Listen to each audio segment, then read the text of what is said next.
Assalamualaikum warahmatullahi wabarakatuh. Alhamdulillah, segala puji bagi Allah yang Maha Adil dan Maha Menyayangi.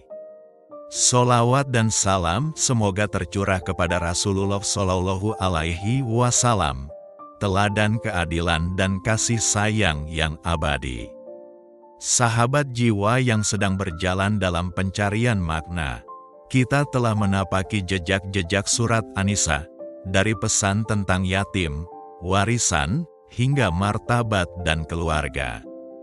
Kini, kita memasuki satu babak penting, tentang diri kita sendiri, dan bagaimana memperlakukan orang lain. Serial Jejak Keadilan, episode 101. Jangan lukai dirimu sendiri. Quran Surat An-Nisa ayat 29-42.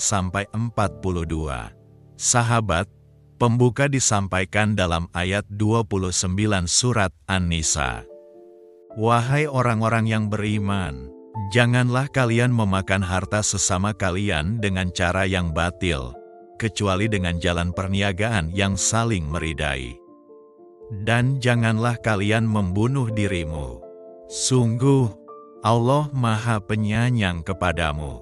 Sahabat, Allah melarang kita menzalimi sesama dengan cara apapun, mengambil haknya, memanipulasi hartanya, atau menyakiti jiwanya.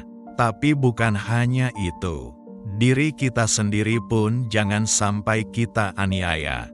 Ada orang yang begitu sibuk membahagiakan orang lain, sampai lupa menjaga dirinya sendiri.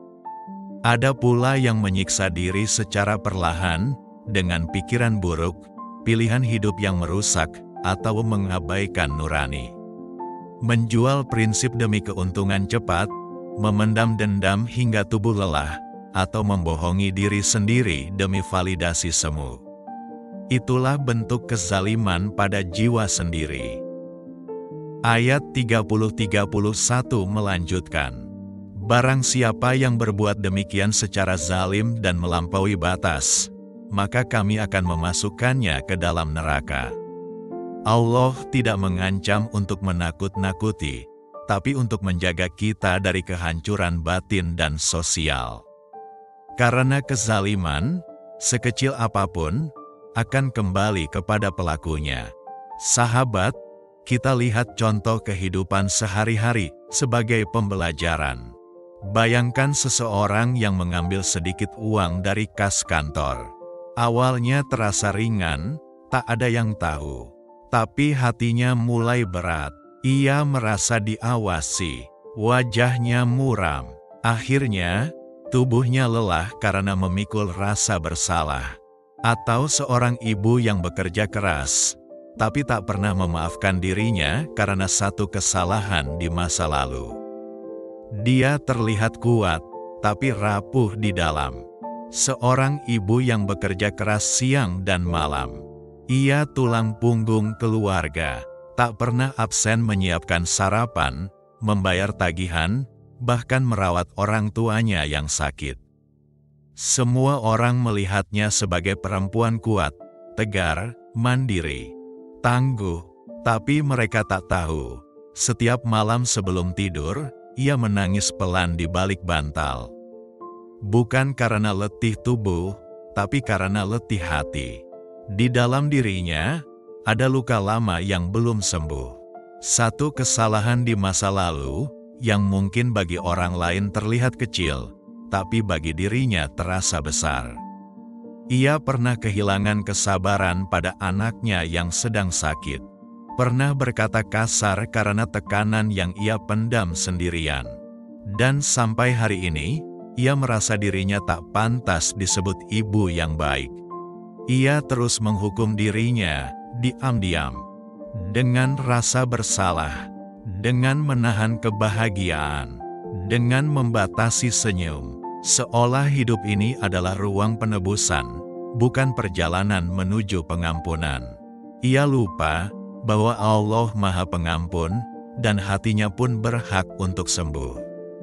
Ia lupa bahwa kezaliman terhadap diri sendiri bukan hanya ketika kita menyakiti tubuh kita, tapi juga ketika kita tak memberi ruang maaf untuk diri sendiri yang sedang belajar tumbuh. Sahabat, barangkali kita juga pernah begitu. Sahabat, jangan biarkan luka lama menjadi warisan luka baru. Selanjutnya, ayat 32-35 mengingatkan tentang keadilan pembagian rezeki, pentingnya ridha, serta menyuruh kita untuk islah, memperbaiki hubungan, bukan memperparah luka. Kemudian ayat 36-42 adalah rangkaian agung yang menegaskan, sembahlah Allah dan jangan mempersekutukannya dengan apapun. Berbuat baiklah kepada kedua orang tua, kerabat, anak yatim, orang miskin, tetangga, dan hamba sahaya. Sahabat, disinilah letak kunci keadilan sosial. Adil pada diri sendiri, adil kepada orang tua dan keluarga, adil kepada tetangga, bahkan orang asing. Adil kepada Allah, dengan tidak menyekutukannya. Sahabat, sebagai kesimpulan dan renungan diri, menzalimi diri adalah awal dari menzalimi dunia. Jika hati kita dipenuhi amarah, iri, dan dendam, maka kita akan menyakiti orang lain dengan mudah. Tapi jika hati kita lembut, jujur, dan penuh cinta, maka kita akan menjadi penjaga kehidupan, bukan perusaknya. Maka tanyalah pada diri, sudahkah aku jujur kepada hatiku sendiri? Sudahkah aku merawat diriku sebelum menyalahkan dunia? Sahabat, mari, sebelum kita berpisah dari majelis cahaya ini, kita bersalawat dan bermunajat. Allahumma sholli ala Muhammad wa ala ali Muhammad. Ya Allah, lindungilah kami dari menzalimi diri sendiri. Sucikanlah hati kami dari keinginan untuk menyakiti orang lain. Lembutkan jiwa kami agar mudah memaafkan. Dan kuatkan langkah kami untuk berlaku adil kepada siapapun.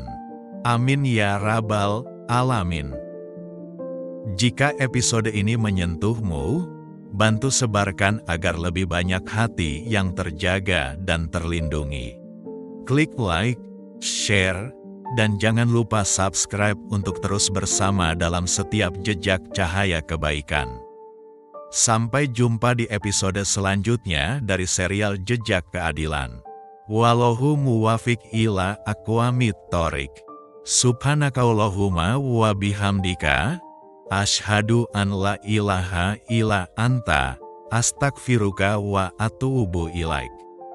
Wassalamualaikum warahmatullahi wabarakatuh.